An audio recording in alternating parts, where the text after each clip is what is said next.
लेकिन उनके चारों ओर भीड़ जमा हो चुकी थी। रुद्र और लोक मुद्रा को चारों तरफ से घेर लिया गया था। अगर वे दोनों किस नहीं करते तो लोग उन्हें आसानी से जाने नहीं देते। तुम सब दफा हो जाओ। ठीक उसी पल जब रुद्र और लोक मुद्रा को समझ नहीं आ रहा था कि क्या करे, समीर आखिरकार खुद को रोक नहीं पाया और चिल्ला पड़ा। समीर की बात सुनकर सब हैरान रह गए और पूरे हॉल में एकदम खामोशी छा गई। हर कोई मुड़कर समीर को देखने लगा। वे संदेह और भ्रम से भरे थे। किसी को समझ नहीं आ रहा था कि समीर क्या करना चाहता है। समीर ने एक गहरी सांस ली और सीधा रुद्र की तरफ लपका। उसने गुस्से भरे चेहरे के साथ रुद्र पर चिल्लाया, तुम सचमुच हिम्मत वाले हो? मेरी औरत को चुराने की हिम्मत कैसे हुई? तुम सच में मुझसे पंगा लेना चाहते हो? समीर इससे पहले अपने जज्बातों को काबू कर रहा था, लेकिन इस पल वह जाहिर तौर पर अब और काबू नहीं रख सका। हालांकि समीर ने हाथापाई नहीं की, क्योंकि वह जानता था कि अगर उसने ऐसा किया तो नुकसान उसी का होगा। समीर, तुम क्या कर रहे हो? लोक मुद्रा ने समीर पर चिल्लाते हुए पूछा। समीर मुड़ा, लोक मुद्रा को देखा और भड़कते हुए बोला, लोक मुद्रा, इसका तुमसे कोई लेना देना नहीं है। तुम इसमें मत पड़ो। तुम ये कैसे कह सकते हो कि मेरा इससे कोई लेना देना नहीं है? वैसे भी मैं तुम्हारी औरत कब बन गई? लोक मुद्रा ने गुस्से से कहा। रुद्र का चेहरा भी शांत था और उसने उदासीनता से पूछा, मिस्टर खंडेवाला, आपकी औरत से आपका क्या मतलब है? कृपया मुझे समझाने की कृपा करें। मुझसे भोले बनने की कोशिश मत करो। तुम्हें क्या समझ नहीं आ रहा है? सबको पता है कि मैं लोक मुद्रा का पीछा कर रहा हूं। वह मेरी औरत है, समीर चिल्लाया। समीर की बात सुनकर रुद्र खुद को मुस्कुराने से नहीं रोक पाया और फिर धीरे से कहा, कितनी दिलचस्प बात है। तुम्हें लोक मुद्रा पसंद है, इसलिए लोक मुद्रा तुम्हारी औरत हो गई। अगर मुझे तुम्हारी मां पसंद आ जाए तो क्या तुम्हें मुझे डैड कहना पड़ेगा? रुद्र की बात सुनकर सब लोग हक्के बक्के रह गए। हर कोई समझ सकता था कि उसके शब्द खुली चुनौती थे। तुमने अभी अभी क्या कहा? समीर ने रुद्र को घूरते हुए पूछा। तुम अच्छी तरह जानते हो कि मैंने अभी क्या कहा है। यहां खुद को शर्मिंदा मत करो। सुना तुमने? रुद्र ने बिना किसी भाव के कहा। ओए लड़के, आज अनुजा का जन्मदिन है। मैं नहीं चाहता कि कुछ असुखद हो। लोक मुद्रा को अभी छोड़ दो। मैं ये दिखावा कर सकता हूं कि कुछ हुआ ही नहीं। अगर तुमने उसे परेशान करना जारी रखा तो मैं हाथ नहीं रोकूंगा। समीर ने दांत पीसते हुए रुद्र पर चिल्लाया। तुम हाथ नहीं रोकोगे? तुम मेरा क्या बिगाड़ सकते हो? रुद्र ने समीर से ठंडे लहजे में पूछा। मैं तुम्हारा क्या बिगाड़ सकता हूं? समीर ने बिना किसी भाव के कहा। समीर, तुम क्या चाहते हो? मेरा रुद्र के साथ होना तुमसे संबंधित नहीं है। लोक मुद्रा की बड़ी पानीदार आंखें चौड़ी हो गई और वह चिल्लाई। लोक मुद्रा, मैंने कहा न कि इसका तुमसे कोई लेना देना नहीं है। ये मुझ पर छोड़ दो। यह आदमी तुम्हारे लायक नहीं है। मैं चाहता हूं कि ये चला जाए। समीर ने फुसफुसाते हुए कहा। रुद्र मेरे लायक है या नहीं, इससे तुम्हें कोई फर्क नहीं पड़ता। तुम मेरे लिए कोई नहीं हो। मुझे रुद्र पसंद है। मैं रुद्र के साथ रहना चाहती हूं। क्या तुम समझे? लोक मुद्रा ने ठंडे लहजे में कहा। समीर ने लोक मुद्रा की बात को अनसुना कर दिया और मुड़कर रुद्र को देखने लगा। यह देखकर कि स्थिति बिगड़ रही है, अनुजा जानती थी कि अगर ये ऐसे ही चलता रहा तो कुछ गड़बड़ जरूर होगी। इसलिए उसने बीच बचाव करने की कोशिश की। मिस्टर खंडेवाला, आज मेरा जन्मदिन है। मुझे थोड़ा मान दीजिए और बहस बंद कीजिए। ठीक है। अनुजा जानती थी कि ये सब इसलिए हो रहा है क्योंकि समीर मुसीबत खड़ी कर रहा था, इसलिए वो सिर्फ समीर को ही समझाने की कोशिश कर सकती थी। इसके अलावा रुद्र ने शुरू से अंत तक कुछ भी गलत नहीं किया था, इसलिए अनुजा रुद्र को लोक मुद्रा से संबंध तोड़ने के लिए राजी नहीं कर सकती थी, है ना? हाँ मिस्टर खंडेवाला, शायद आपको थोड़ा पीछे हट जाना चाहिए। मिस्टर खंडेवाला, अगर आप झगड़ा करना जारी रखेंगे तो इसका कोई मतलब नहीं निकलेगा। हर कोई जानता था कि आज क्या हो रहा है, इसलिए वे सिर्फ समीर को मुसीबत पैदा करने से रोकने की कोशिश कर रहे थे। सबकी बातें सुनकर समीर अब भी बहुत गुस्से में था, क्योंकि वह समझ नहीं पा रहा था कि ये लोग उसके पक्ष में क्यों नहीं बोल रहे हैं। तुम सब चुप हो जाओ। ये झगड़ा मेरे और इस बच्चे के बीच का है। अगर कोई भी बीच में आया और हमारे मामले में दखल दिया तो मुझे अशिष्ट होने का दोष मत देना। समीर ने दांत पीसते हुए भीड़ पर धीमी आवाज में चिल्लाया। जब सबने समीर की बातें सुनी तो वे स्तब्ध रह गए। उनके चेहरे उतर गए और किसी ने बोलने की हिम्मत नहीं की। मिस्टर खंडेवाला, अगर आप इसी तरह मुसीबत खड़ी करते रहेंगे तो बात बिगड़ जाएगी, अनुजा ने समीर को देखते हुए कहा। समीर मुड़ा और अनुजा को देखा। उसकी आंखों में गुस्से की एक झलक आई, जैसे वो अनुजा की बातों से बहुत असंतुष्ट था। मिस्टर खंडेवाला, आज अनुजा का जन्मदिन है।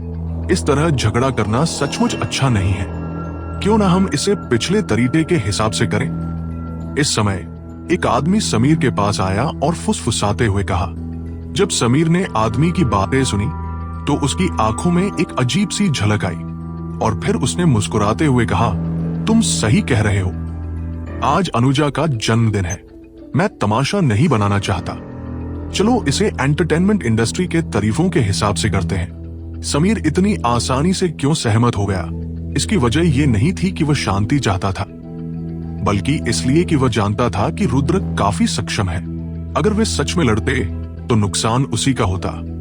इसलिए उसने इस मामले से निपटने के लिए दूसरे तरीकों का इस्तेमाल करने की योजना बनाई। ओए लड़के, इस मामले को एंटरटेनमेंट इंडस्ट्री के नियमों के हिसाब से निपटाने में तुम्हें कोई समस्या तो नहीं है ना? समीर ने रुद्र को उकसाते हुए पूछा। समीर की बात सुनकर रुद्र उलझन में पड़ गया। उसने माथे पर बल डाले और पूछा, एंटरटेनमेंट इंडस्ट्री के नियम क्या है? लोकमुद्रा एक पल के लिए हिचकिचाई, फिर तेजी से रुद्र के पास आई और उससे धीरे से कहा, आमतौर पर अगर हमारे बीच कोई टकराव होता है तो हम समस्या को हल करने के लिए मुकाबला करना चुनते हैं। कैसा मुकाबला? रुद्र को अब भी समझ नहीं आया कि लोकमुद्रा का क्या मतलब था। मुकाबले का विषय बेतरतीब ढंग से चुना जाता है। आखिरकार हर कोई कलाकार है। अगर वे सच में लड़ते हैं तो यह अच्छा नहीं लगेगा। इसलिए इस तरीके का इस्तेमाल करना बेहतर है। जो कोई जीतता है वह एक अनुरोध कर सकता है, हारने वाले को उसे मानना पड़ता है। लोकमुद्रा ने रुद्र से धीमी आवाज में कहा। यह तो बड़ा दिलचस्प है, रुद्र ने मुस्कुराते हुए कहा। चूंकि समीर इस तरीके का प्रस्ताव दे रहा है तो इसका मतलब है कि उसने जरूर पहले से तैयारी कर रखी होगी। बेहतर होगा कि तुम इसमें हाँ ना करो, लोकमुद्रा ने धीरे से याद दिलाया। पहली बात, मैं एंटरटेनमेंट इंडस्ट्री से नहीं हूं। दूसरी बात, अगर मैं हार भी गया तो भी मैं उसकी शर्त हरगिज नहीं मानूंगा। अगर ऐसा हुआ तो क्या वो और ज्यादा गुस्सा नहीं होगा और मुझ पर हमला भी कर सकता है? रुद्र ने मुस्कान के साथ कहा। लेकिन रुद्र की बातें सुनकर लोकमुद्रा की आंखों में एक पल के लिए लाचारी झलक उठी। उसे समझ नहीं आया कि क्या कहे। ठीक है, मुझे तुम्हारा तरीका मंजूर है, रुद्र ने शांति से कहा। रुद्र को राजी होते देखकर वे सब सन्न रह गए। वे बहुत हैरान थे। उन्हें समझ नहीं आया कि रुद्र समीर के प्रस्ताव को क्यों मान रहा है। प्रतियोगिता में समीर किसी और को अपनी तरफ से लड़ने के लिए चुन सकता था। समीर इतने सालों से मनोरंजन जगत में है।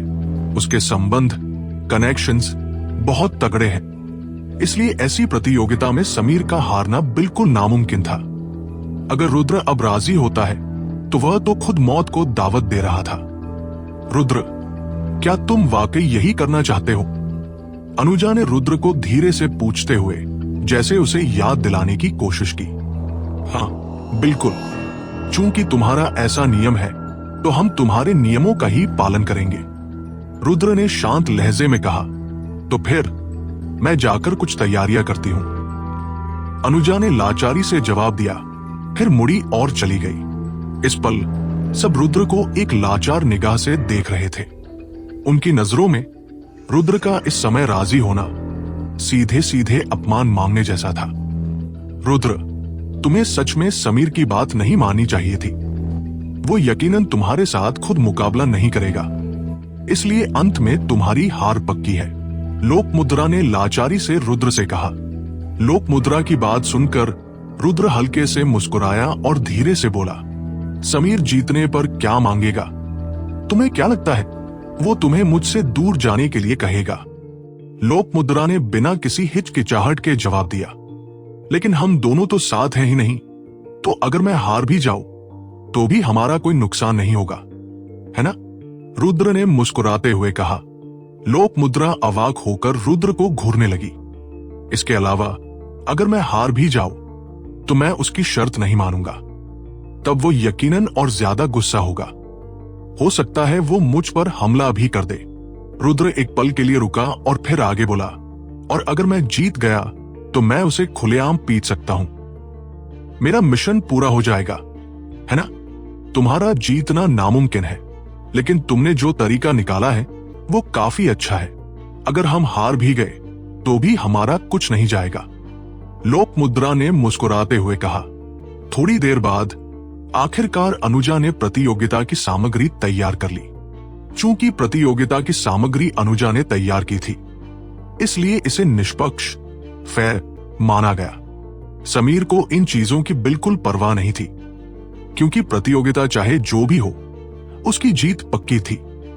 मिस्टर खंडेवाला और मिस्टर सिंघानिया कौन लौट उठाएगा? अनुजा ने धीरे से पूछा। ये कर सकता है, समीर ने हल्के से कहा। रुद्र ने यह सुनकर कंधा उचकाया और अनुजा के पास गया। फिर उसने लापरवाही से कागज का एक टुकड़ा उठा लिया। जब नोट खोला गया तो सब हैरान रह गए, क्योंकि नोट पर लिखा हुआ विषय वास्तव में पियानो था। समीर ने पियानो शब्द देखा तो उसके चेहरे पर थोड़ी शेखी, स्मगनेस आई। इन लोगों में एक पियानो विशेषज्ञ था और उस व्यक्ति के समीर के साथ बहुत अच्छे संबंध थे, इसलिए वो यकीनन उसी को अपनी जगह मुकाबला करने देगा। निश्चित रूप से समीर उस नौजवान के पास गया जो पियानो बजाता था और कुछ साधारण शब्द कहे, मुझे पियानो बजाना नहीं आता, इसलिए मेरी जगह राहुल मुकाबला करेगा। समीर ने मुस्कुराते हुए कहा। ठीक है। अनुजा ने लाचारी से सिर हिलाया और रुद्र से पूछा, मिस्टर सिंघानिया, क्या आप खुद मुकाबला करना चाहेंगे या किसी और को अपनी जगह मुकाबला करने देंगे? मैं खुद करूंगा, रुद्र ने बेपरवाही से जवाब दिया। आखिरकार रुद्र का पियानो स्तर ऐसा नहीं था जिसकी तुलना आम लोग कर सके, इसलिए स्वाभाविक रूप से वो किसी और को अपनी जगह लेने के लिए नहीं चुनता। भले ही रुद्र ने कहा था कि उसे इस प्रतियोगिता के जीतने या हारने की परवाह नहीं है, लेकिन चूंकि पियानो को चुना गया था, रुद्र जीतना चाहता था। वजह बहुत सीधी थी। अगर रुद्र सच में जीत गया तो वह बिना किसी कारण के समीर पर खुलेआम हमला कर सकता था। अनुजा ने रुद्र की बात सुनी तो उसकी आंखों में एक उलझन झलक उठी। हालांकि उसने कुछ नहीं कहा, क्योंकि उसे लगा कि रुद्र ने शायद खुद ही हार मान ली है। तो फिर पहले कौन जाएगा? अनुजा ने धीरे से पूछा। मैं जाऊंगा, राहुल सैनी ने भावहीन होकर कहा। ठीक है, अनुजा ने सिर हिलाया। राहुल मुड़ा और समीर को देखा। समीर ने उससे वादा किया था कि अगर वह आज जीत गया तो वो उसे 2 करोड़ रुपए देगा। ये रकम राहुल जैसे कम मशहूर अभिनेता के लिए छोटी नहीं थी, इसलिए राहुल इस प्रतियोगिता को लेकर बहुत गंभीर था। इसके अलावा वो जानता था कि लोकमुद्रा की एक जानलेवा कमजोरी थी। थोड़ी देर बाद पियानो की एक बहुत ही खूबसूरत धुन धीरे धीरे सुनाई दी। जब सबने पियानो की धुन सुनी तो वे सब सन्न रह गए और उन्हें अपनी आंखों पर यकीन नहीं हो रहा था। यहां तक कि लोकमुद्रा भी हक्की बक्की रह गई और उसका चेहरा उतर गया। यह राहुल इतना नीच क्यों है? क्या ये किसी के जख्मों पर नमक छिड़कना नहीं है? अनुजा चिल्ला उठी। रुद्र ने अनुजा की बात सुनी तो उसकी आंखों में एक उलझन झलक उठी। उसने धीरे से पूछे बिना खुद को रोक नहीं पाया, क्या हुआ? ये गाना लोकमुद्रा की सबसे बड़ी कमजोरी है। राहुल साफ साफ जानबूझकर ऐसा कर रहा है। अनुजा ने गुस्से से कहा। उसकी सबसे बड़ी कमजोरी? तुम्हारा क्या मतलब है? ये गाना लोकमुद्रा की कमजोरी कैसे है? रुद्र जितना सुनता गया उसे उतना ही लगा कि कुछ गड़बड़ है। उसने माथे पर बल डालकर उलझन में पूछा, लगता है तुम्हें सच में कुछ नहीं पता। अनुजा ने एक गहरी सांस ली और ठंडे लहजे में कहा, क्या तुम इस गाने का नाम जानते हो? नहीं, रुद्र ने अनुजा की ओर देखा और धीरे से सिर हिलाया। इस गाने का नाम लोक मुद्रा है। अनुजा ने जवाब दिया, लोक मुद्रा। जब रुद्र ने यह सुना तो वह एक पल के लिए हक्का बक्का रह गया। फिर उसने धीमी आवाज में पूछा, लोक मुद्रा से इस गाने का कोई लेना देना है क्या? हाँ, बिल्कुल। उस वक्त हमारी क्लास में एक लड़का था जो लोक मुद्रा के पीछे पड़ा हुआ था। शुरू में लोक मुद्रा को वो खास पसंद नहीं था, पर जैसे जैसे वे एक दूसरे को जानने लगे उसे भी थोड़ी बहुत दिलचस्पी होने लगी। हालांकि उसने कभी माना नहीं, पर मैं महसूस कर सकती थी। बाद में उस लड़के ने खास लोक मुद्रा के लिए ये पियानो पीस बनाया और उसे प्रपोज भी किया था। अनुजा ने यह बात रुद्र से बहुत संजीदगी से कही। और फिर क्या हुआ? रुद्र ने माथे पर बल डालते हुए पूछा, लेकिन लोक मुद्रा अपने एहसासों को लेकर अभी भी कंफ्यूज थी, इसलिए उसने उसे स्वीकार नहीं किया। बाद में वो लड़का लोक मुद्रा को बचाने की कोशिश में एक कार एक्सीडेंट में मारा गया। ये घटना हमेशा से लोक मुद्रा के दिल में एक गांठ की तरह रही है। बाहर के बहुत कम लोग इसके बारे में जानते हैं, पर हमारी क्लास में हर कोई जानता है। अनुजा ने बड़ी बेचैनी से कहा। ओह, समझा। रुद्र ने सोच विचार करते हुए सिर हिलाया। चूंकि राहुल ने ये गाना चुना है, तो लोक मुद्रा यकीनन बाद में राहुल को ही वोट देगी, क्योंकि ये गाना लोक मुद्रा के दिल में सबसे परफेक्ट गाने की जगह रखता है और बाकी सब भी अपने आप राहुल को ही वोट देंगे।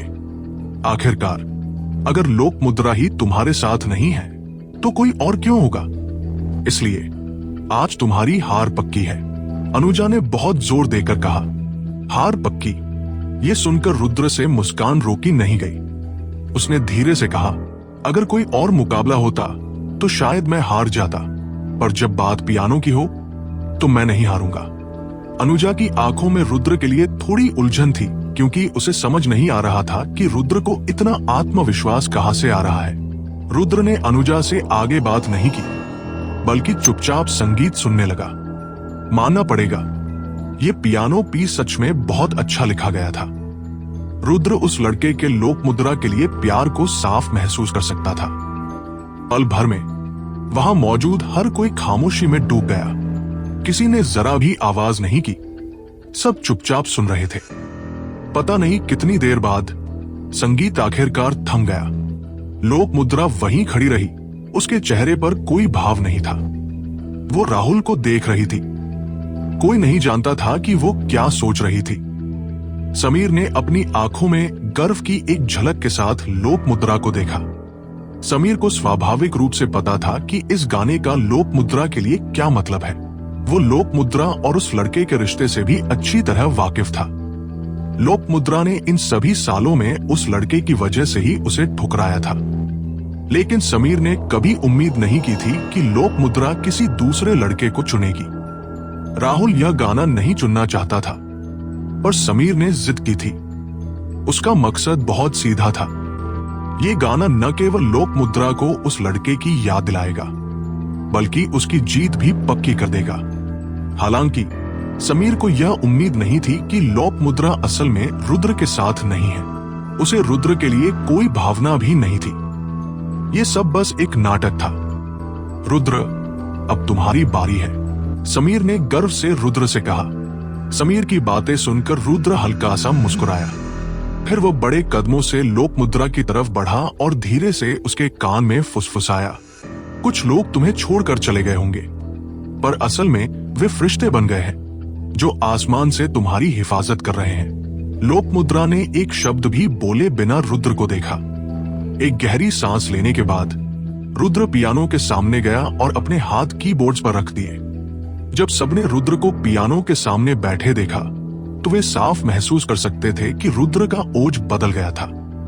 ये बदलाव ऐसा था जिसे नंगी आंखों से देखा जा सकता था। ये शख्स साधारण नहीं लगता। राहुल अपनी आह को रोक नहीं पाया। रुद्र ने अपने दिमाग में अपनी मां के साथ गुजारे पल याद करना शुरू कर दिया। वह वक्त रुद्र के लिए सबसे खुशी भरा दौर माना जा सकता था। एक पल बाद पियानो का एक सुकून भरा सुर गूंज उठा। जब सबने ये धुन सुनी तो उनकी आंखें चौड़ी हो गई। वे बहुत हैरान थे क्योंकि उनमें से किसी ने भी ये गाना पहले नहीं सुना था।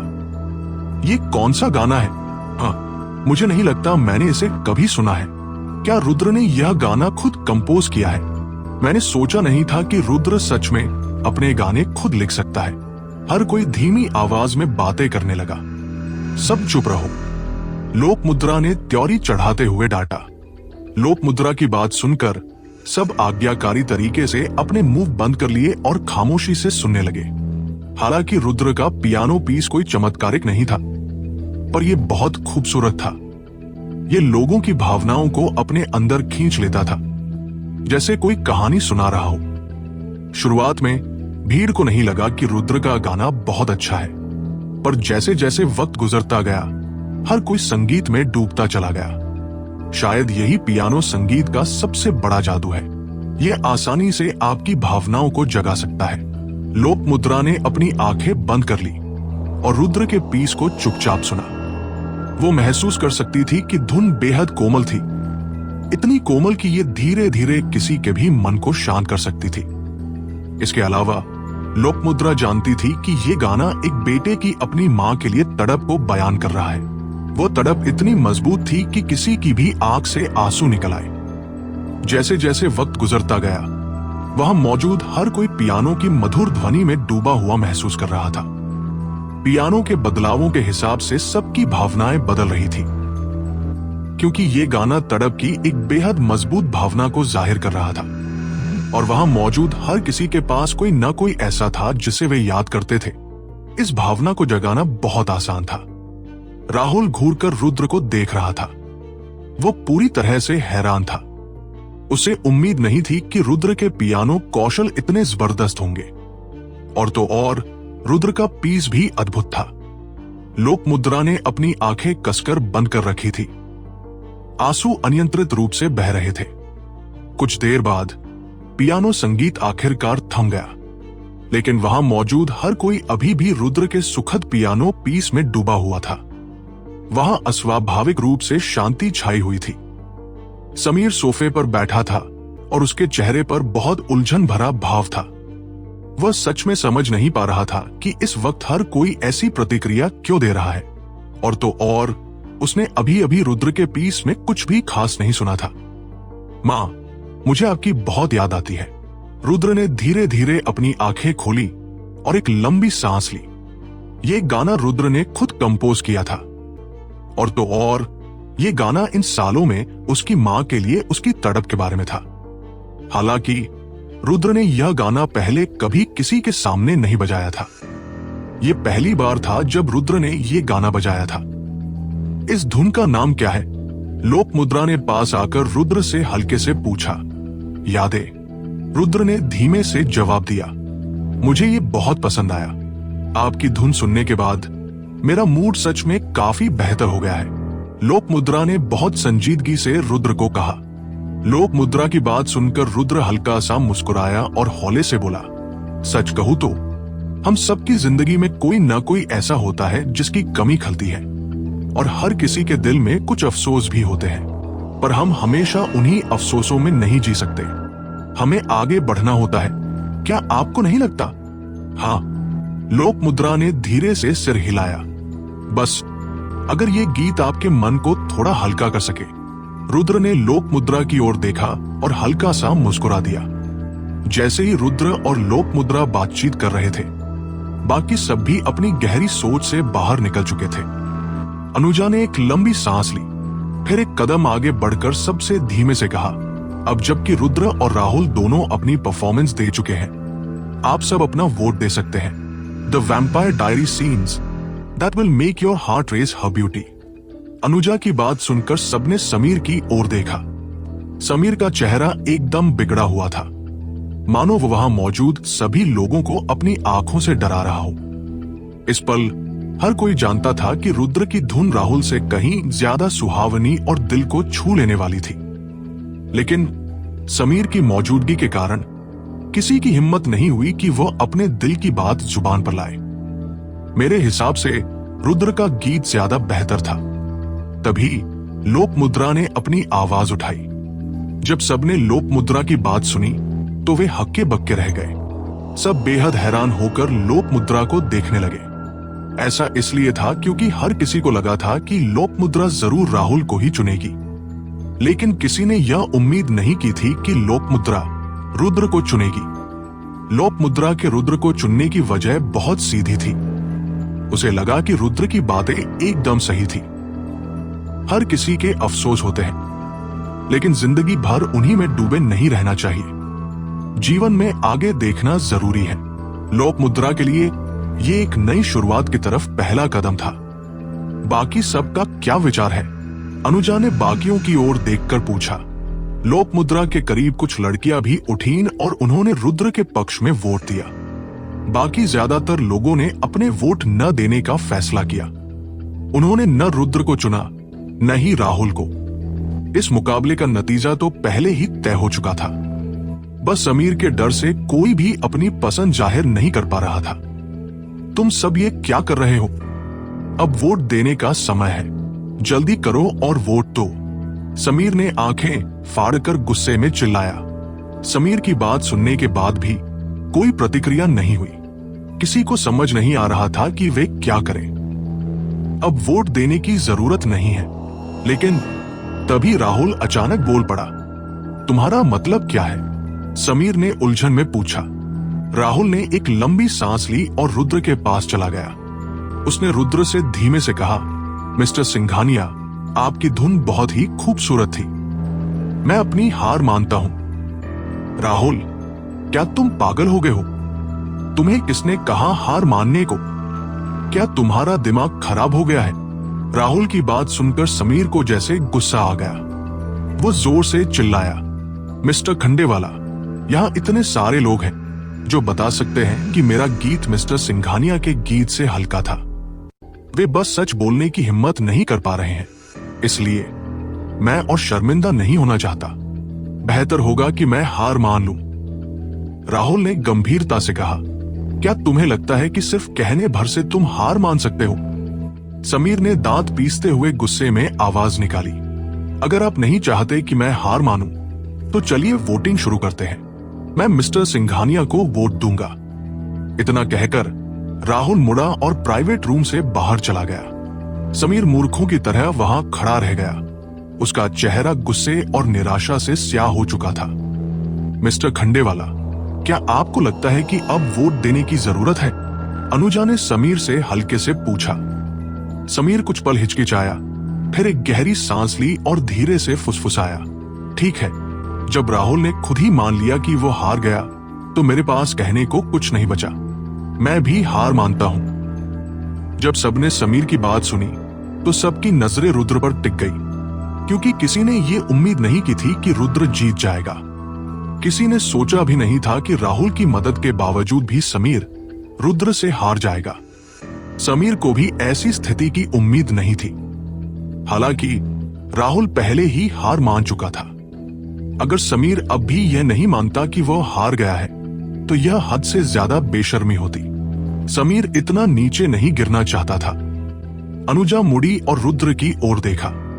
फिर उसने रुद्र से धीरे से कहा, मिस्टर सिंघानिया, हमारे पिछले नियमों के अनुसार आप ये मुकाबला जीत चुके हैं, इसलिए आप अब मिस्टर खंडेवाला से कोई भी मांग कर सकते हैं। जब तक वह मांग पूरी करने लायक है, मिस्टर खंडेवाला को उसे मानना ही होगा। अनुजा की बात सुनकर सबको एहसास हुआ कि यह मुकाबला सिर्फ जीत और हार तक सीमित नहीं था। रुद्र अब समीर से कोई शर्त भी मनवा सकता था, और जब तक वह शर्त पूरी करने लायक थी, समीर के पास मना करने का कोई बहाना नहीं था। इस समय समीर ने जाहिर तौर पर अपने ही पैर पर कुल्हाड़ी मार ली थी। मुकाबला उसी ने शुरू करने को कहा था, और अब वो खुद ही हार गया था। इस पल सबके रुद्र को देखने का नजरिया फिर से बदल चुका था। पहले इन लोगों ने सोचा था कि रुद्र बस किसी बड़े परिवार का रईसजादा है और उसका बैकग्राउंड दमदार है, लेकिन उसके पियानो बजाने के बाद सबको लगा कि रुद्र की पियानो में महारत असाधारण है। इसका मतलब था कि रुद्र यकीनन कोई साधारण इंसान नहीं था। मैंने सोचा ही नहीं था कि रुद्र राहुल को हरा पाएगा। हाँ यार, ये रुद्र आखिर कौन है? ये पियानो इतना अच्छा कैसे बजा लेता है? रुद्र जरूर कोई मामूली इंसान नहीं होगा। नहीं तो लोक मुद्रा इसके साथ क्यों होती। सही कहा। सब आपस में दबी आवाज में बातें करने लगे। कुछ फीमेल सेलिब्रिटीज की आंखों में रुद्र के लिए और भी अजीब भाव थे, मानो उन्हें अफसोस हो रहा हो कि उन्हें रुद्र जैसा बॉयफ्रेंड क्यों नहीं मिला। जब रुद्र ने अनुजा की बात सुनी तो वो खुद को पल भर के लिए हिचकिचाने से नहीं रोक सका। फिर उसने धीमे से कहा, मिस अनुजा, आपके अभी कहने के मुताबिक क्या इसका मतलब यह है कि मैं अभी जो भी मांग रखूंगा मिस्टर खंडेवाला को उसे मानना ही पड़ेगा? सही कहा। जब तक यह कानून के खिलाफ ना हो, सामने वाली पार्टी को इसे मानना ही पड़ेगा। अनुजा ने धीरे से सिर हिलाया, फिर अनजाने में समीर की ओर देखा और धीमी आवाज में बोली, मिस्टर खंडेवाला, यही तरीका है ना? हमारे इस सर्कल में तो यही नियम चलता है। समीर मुड़ा और अनुजा को कुछ गुस्से भरी नजरों से देखने लगा, लेकिन वहां इतने सारे लोग जो देख रहे थे। अगर समीर ने इस बात से इनकार कर दिया तो भविष्य में एंटरटेनमेंट इंडस्ट्री में उसका टिकना मुश्किल हो जाता। इसलिए न चाहते हुए भी उसे अनुजा की बात पर चुपचाप सहमति जतानी पड़ी। ये तो दिलचस्प है, कोई भी गुजारिश? रुद्र हल्के से मुस्कुराया, फिर समीर के पास गया। उसने समीर को ऊपर से नीचे तक देखा, फिर धीरे से कहा, मिस्टर खंडेवाला, आपको उम्मीद नहीं होगी कि इस बार मैं जीतूंगा, है ना? तुम समीर की आंखों में रुद्र के लिए गुस्सा साफ झलक रहा था। इस वक्त उसकी मुट्ठियां कसकर भींची हुई थी, जैसे वो किसी भी पल रुद्र पर हमला कर देगा। लेकिन समीर को यह बात अच्छी तरह पता थी कि वह अभी रुद्र पर हाथ नहीं उठा सकता, क्योंकि ये हेवंस क्लब था। अगर उसने ऐसा किया तो हेवंस क्लब के लोग उसे कभी नहीं छोड़ेंगे। इसके अलावा रुद्र कोई साधारण आदमी नहीं था। अगर वो रुद्र से लड़ता तो जीत नहीं पाता। इसलिए समीर ने आखिरकार सब्र करने का फैसला किया। इस समय समीर के दिमाग में पहले से ही दूसरे इरादे आ चुके थे। वो रुद्र को हमेशा के लिए रास्ते से हटाने की तैयारी में था, ताकि समस्या हमेशा के लिए खत्म हो जाए।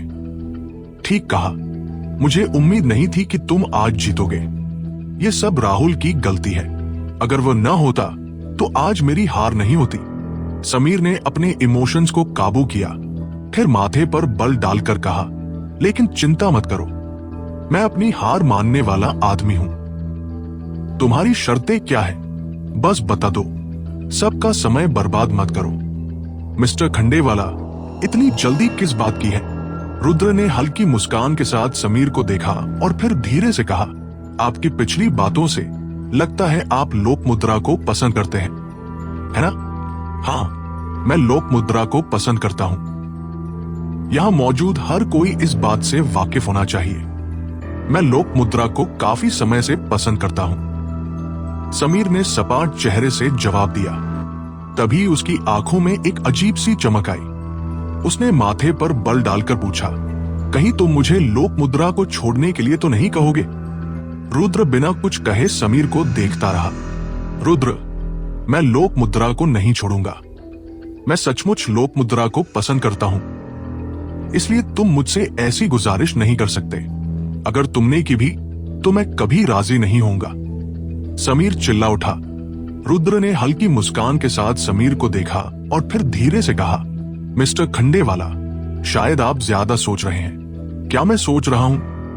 रुद्र की बात सुनकर समीर हक्का बक्का रह गया। मेरा इरादा कभी नहीं रहा कि तुम लोक मुद्रा पर से अपना हक छोड़ दो।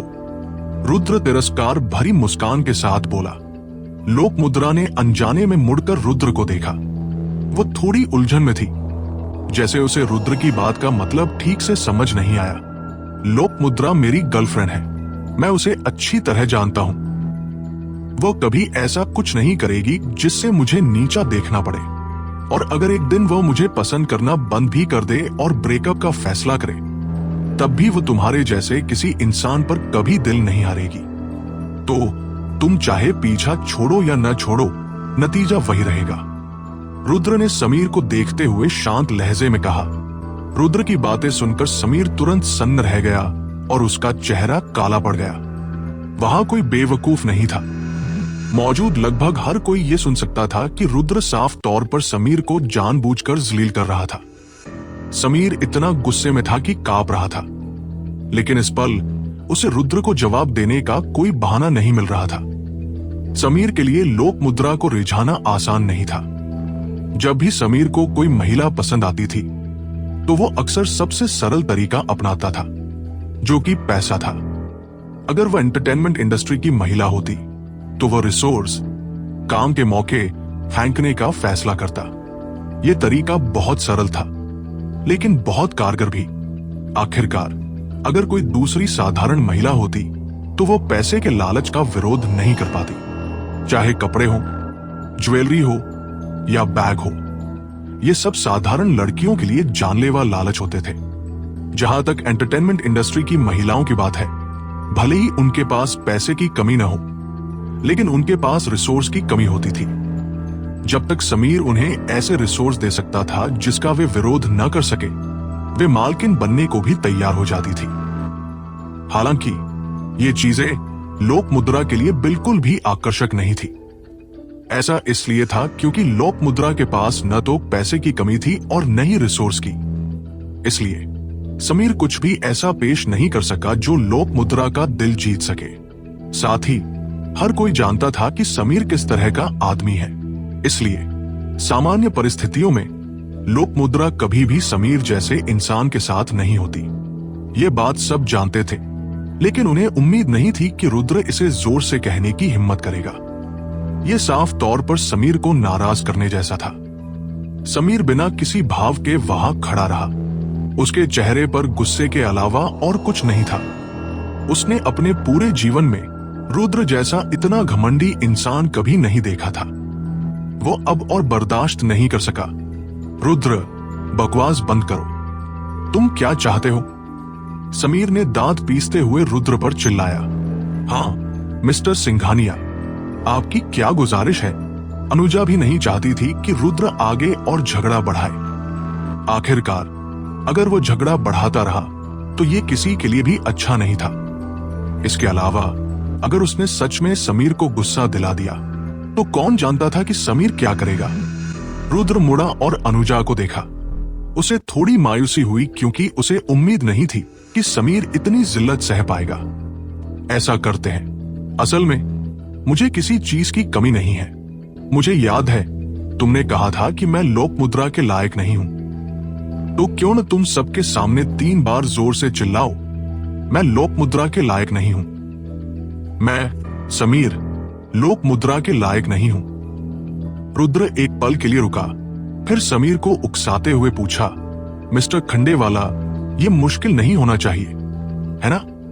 क्या तुम पागल हो गए हो? समीर चिल्लाया।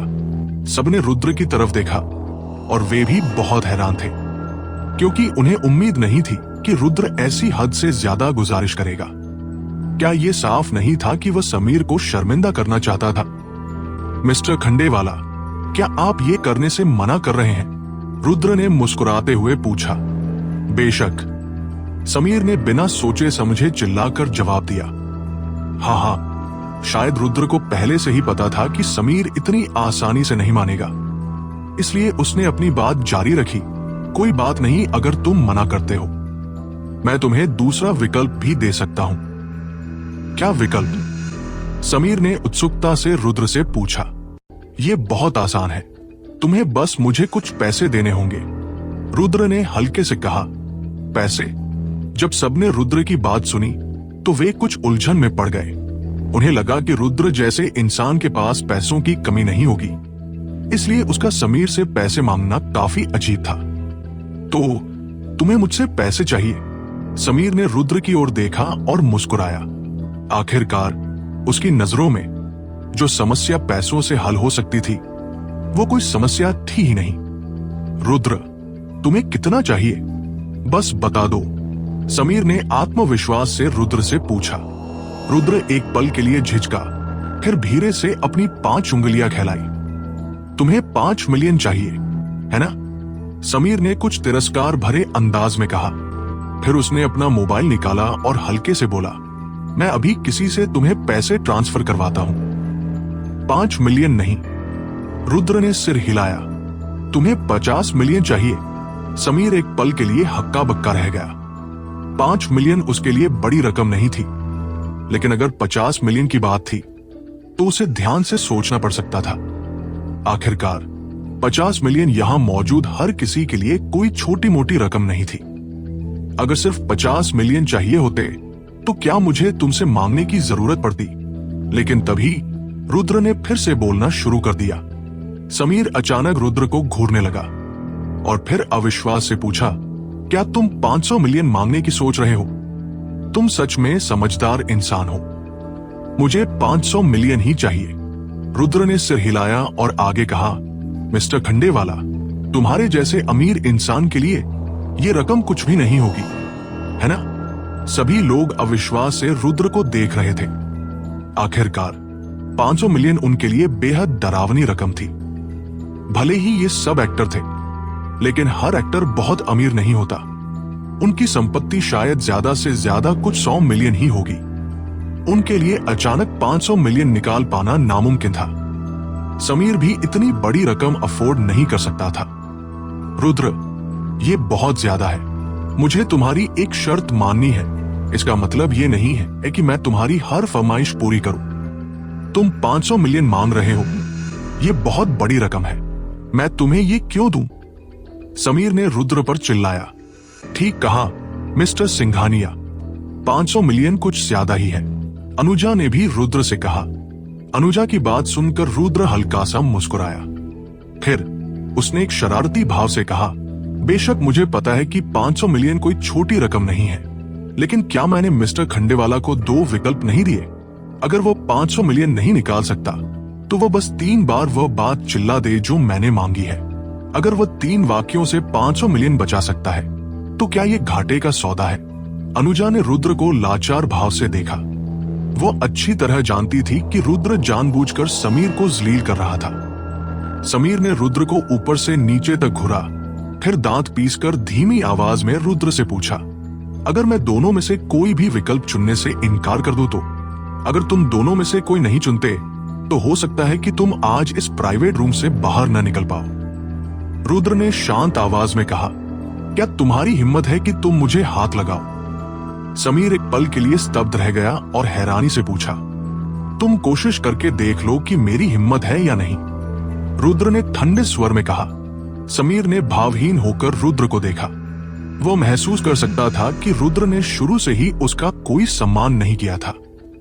इसके अलावा रुद्र बहुत घमंडी था, जिसका मतलब था कि वह निश्चित रूप से कोई साधारण व्यक्ति नहीं था। रुद्र सच में उस पर हमला कर सकता था।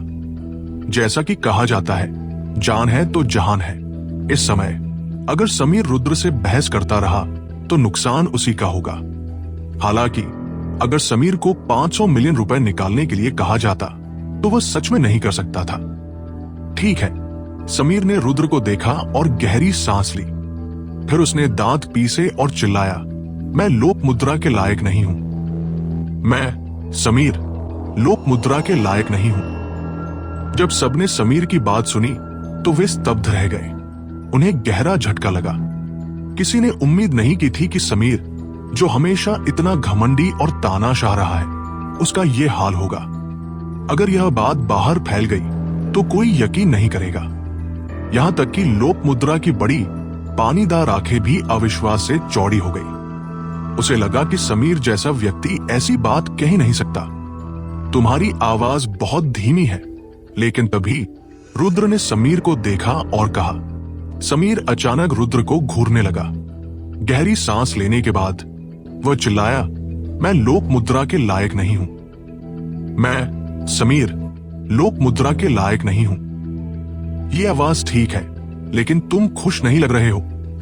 इसमें थोड़ी खुशी डालो, रुद्र ने मुस्कुराते हुए कहा। सबने लाचार होकर रुद्र को देखा। समीर के लिए ये वाक्य चिल्लाना पहले से ही बहुत बड़ा अपमान था। फिर भी रुद्र इतना निर्दयी हो रहा था। वह तो समीर से ये वाक्य खुशी से चिल्वाना चाहता था। समीर इस समय खुश कैसे हो सकता था? रुद्र सिंघानिया, क्या तुम हद से ज्यादा नहीं जा रहे हो? समीर ने उसे घूरते हुए और दांत पीसते हुए पूछा।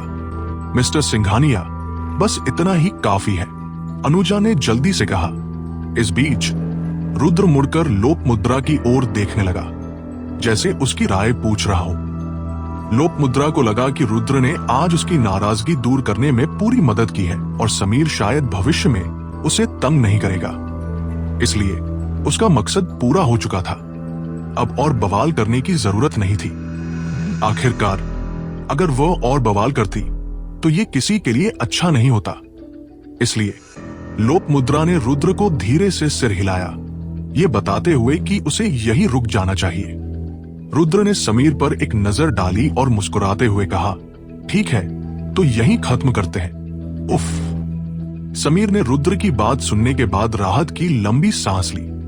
फिर उसने धीरे से कहा, तुम लोग जारी रखो, मैं बाथरूम जा रहा हूं। ये कहकर समीर मुड़ा और प्राइवेट रूम से बाहर निकल गया। सब ऐसे ही बातें करते रहे जैसे कुछ हुआ ही ना हो। मगर इस वक्त इन सब लोगों का नजरिया रुद्र के लिए बहुत बदल चुका था, क्योंकि उन्हें लगा कि उसने आज समीर को नाराज कर दिया है। इसलिए समीर रुद्र को आसानी से नहीं छोड़ेगा। अगर वे अब रुद्र के करीब गए तो वे भी उसके साथ लपेटे में आ सकते थे, इसलिए बेहतर था कि उससे दूर ही रहा जाए। लोकमुद्रा रुद्र के अभी के एक्शन से बेशक बहुत संतुष्ट थी, हालांकि उसे थोड़ी चिंता भी थी। इसलिए वो रुद्र के पास गई और उसके कान में फुसफुसाया, रुद्र, तुम्हें थोड़ा सावधान रहना होगा। मैं समीर को अच्छी तरह जानती हूं। तुमने उसे बुरी तरह जलील किया है, इसलिए वो इसे जाने नहीं देगा। वह मेरा क्या कर सकता है? रुद्र हल्के से मुस्कुराया। और क्या, वह तुम्हें निपटाने के लिए भाड़े के हत्यारे तक को बुला सकता है। जब समीर जैसा इंसान पागल हो जाता है तो वह कुछ भी कर सकता है। मैं तुम्हें बता रही हूं। लोकमुद्रा ने रुद्र से कहा, चिंता मत करो, अगर वह कोई हत्यारा ढूंढ भी लेता है तो भी वह मेरा कुछ नहीं बिगाड़ सकता। रुद्र ने लापरवाही से कहा, तुम इतना डींगे क्यों हाँक रहे हो? उन हत्यारों के पास बंदूकें होती है। लोकमुद्रा ने रुद्र की बेपरवाह शक्ल देखी और लाचार भाव से धीरे से कहा, बंदूकें हैं तो क्या हुआ? रुद्र ने तिरस्कार भरी हंसी हंसते हुए कहा और बात जारी रखी, ठीक है, अब इस बारे में बात नहीं करते। तुम्हें आज मेरा प्रदर्शन कैसा लगा? तुम्हारा प्रदर्शन आज काफी अच्छा था। तुमने पियानो भी अच्छा बजाया। लोकमुद्रा ने थोड़ी देर सोचकर कहा, जब तुम्हें मेरा प्रदर्शन काफी अच्छा लगा तो क्या तुम मेरे ओपनिंग सेरेमनी में आ सकती हो? रुद्र ने उत्साह से पूछा, मुझे अभी भी इस पर विचार करना पड़ेगा। लोकमुद्रा मुस्कुराते हुए बोली, मैंने तुम्हारे लिए इतने सारे लोगों को नाराज कर दिया है, अब और क्या विचार करना है? तुम इंसान भी हो या नहीं? रुद्र ने लोकमुद्रा की ओर देखा और निराशा में चिल्लाया, बस मुझे विचार करने की जरूरत है। लोकमुद्रा ने होंठ सिकोड़े। रुद्र ने लोकमुद्रा की लाचार शक्ल देखी और समझ नहीं पाया कि क्या कहे। दूसरी तरफ समीर प्राइवेट रूम से निकलने के बाद सीधे बाथरूम में गया। रुद्र, बस तू इंतजार कर। अगर मैंने तुझे आज नहीं मारा तो मेरा नाम समीर नहीं। समीर ने धीमी आवाज में गाली दी, फिर अपना मोबाइल फोन निकाला और एक नंबर डायल किया। Ring ring ring. कुछ घंटी बजने के बाद दूसरी तरफ से कॉल उठा लिया गया। मिस्टर खंडेवाला, मैं आपकी क्या मदद कर सकता हूं? दूसरी तरफ वाले ने धीरे से पूछा, प्रभु, मुझे अपनी मदद से कुछ भाड़े के हत्यारे ढूंढने हैं। मैं किसी को मारना चाहता हूं। समीर ने फुसफुसाया, किसी को मारना है? यह सुनकर प्रभु भौचक्का रह गया। प्रभु न्यू टाउन का एक जाना माना भाई था। उसके पास कई गुर्गे थे और स्वाभाविक रूप से समीर के साथ उसके अच्छे संबंध थे। पिछले कुछ सालों में उसने समीर को कुछ गंदे काम निपटाने में मदद की थी, मगर ज्यादातर मामलों में समीर प्रभु के आदमियों को किसी को पीटने के लिए कहता था। किसी को पीटकर लंगड़ा कर देना ही उसकी हद थी। उसने पहले कभी किसी का खून नहीं किया था। हाँ, मैं किसी को मारना चाहता हूं, समीर ने क्रूर भाव से जवाब दिया। फिर आगे कहा, इस आदमी का बैकग्राउंड आसान नहीं है, मेरे लिए कुछ भरोसेमंद लोग ढूंढो। प्रभु एक पल के लिए हिचकिचाया, फिर धीमी आवाज में बोला, मिस्टर खंडेवाला, अगर आप किसी को पिटवाना चाहते हैं तो ठीक है, लेकिन हत्या करने का मुझे कोई अनुभव नहीं है। क्या ऐसा करने की जरूरत है? इतने सवाल मत पूछो। मुझे इस आदमी को आज हर हाल में मारना है।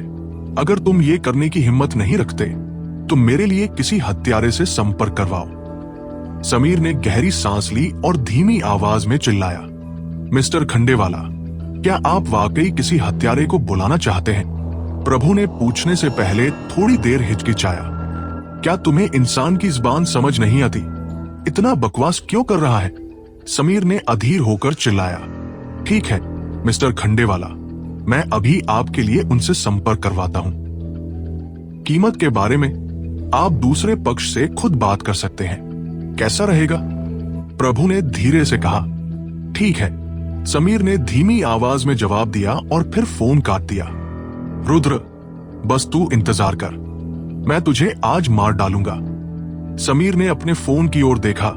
उसकी आंखें बेकाबू गुस्से से भरी थी। इस पल रुद्र ने उसे सचमुच कोने में धकेल दिया था। आधे घंटे बाद सबको लगा कि देर हो रही है, इसलिए उन्होंने वापस जाने का फैसला किया। अनुजा ने सबके साथ कुछ साधारण दुआ सलाम किया, फिर उनके साथ प्राइवेट रूम से बाहर निकल गई। मिस्टर खंडेवाला अभी तक वापस क्यों नहीं आए? लेकिन इसी वक्त एक नौजवान ने उलझन में चिल्लाया, मिस्टर खंडेवाला आज अच्छे मूड में नहीं है, इसलिए वो जरूर जल्दी चले गए होंगे।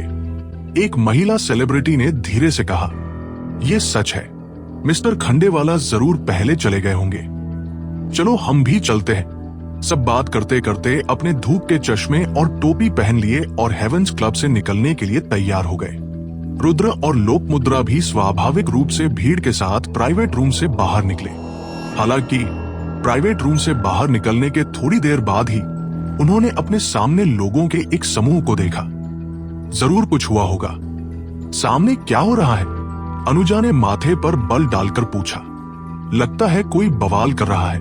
कौन इतना बहादुर है जो वाकई यहाँ बवाल करने की हिम्मत कर रहा है? कुछ तो गड़बड़ है। मिस्टर खंडेवाला वहां क्यों खड़े हैं? जल्द ही सबने देखा कि समीर उस झगड़े में शामिल था। समीर के सामने एक नौजवान खड़ा था। वो नौजवान लगभग रुद्र की ही उम्र का लग रहा था। इस समय वो समीर के साथ हाथापाई कर रहा था और वो काफी गुस्से में लग रहा था।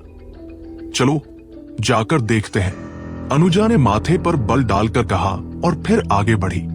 सब अनुजा के पीछे पीछे चले। अगर समीर का किसी के साथ झगड़ा नहीं हो रहा होता तो अनुजा और बाकी लोग जरूर नहीं जाते, मगर चूंकि ये मामला समीर से जुड़ा था इसलिए उन्हें जाकर देखना ही पड़ा। ये रुद्र का इलाका था, इसलिए वह स्वाभाविक रूप से देखना चाहता था कि कौन इतना बहादुर है। रुद्र ने समीर से लड़ रहे नौजवान को देखा। उसके चेहरे पर उलझन का भाव था। रुद्र को लगा कि यह नौजवान जाना पहचाना लग रहा है, लेकिन उसे याद नहीं आ रहा था कि वो कौन है। रुद्र को नहीं पता था कि इस युवक का नाम योगेश लोधी था, जो बबीता का चचेरा भाई था।